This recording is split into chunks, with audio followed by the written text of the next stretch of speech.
બ્રિજરાજ સોલંકીએ હળદર આવી હળદરના કડદા મુકામમાં જે આપણે માનનીય કેબિનેટ મંત્રી શ્રી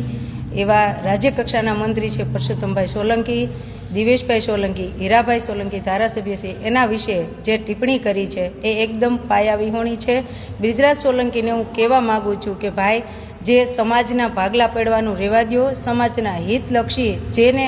પોતાની જાત ઘસીને અને કાર્ય જે સમાજનો ઉદ્ધાન કર્યો છે, સમાજનું હિત ઈચ્છનારા છે, કોઈ દિવસ એના વિશે સમાજ વિશે કોઈ દિવસ ક્યાંય પણ અડધી રાતે જરૂર પડે તો તે હર હંમેશ સાથ આપે છે સમાજનો।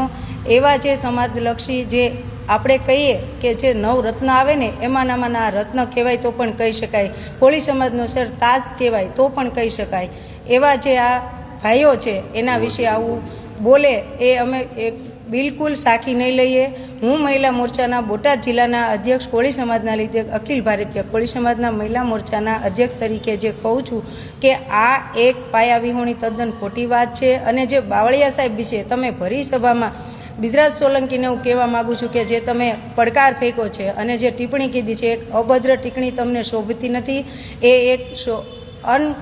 અભિત કૃત્ય કેવું હોય તો પણ કહી શકાય કે સમાજના ભાગલા પાડવાનું રહેવા દો અને સમાજને એકતા એક બનો, નેક બનો અને શ્રેષ્ઠ બનો એવું કામ સમાજલક્ષી કરો, એ જ મારી માગણી છે।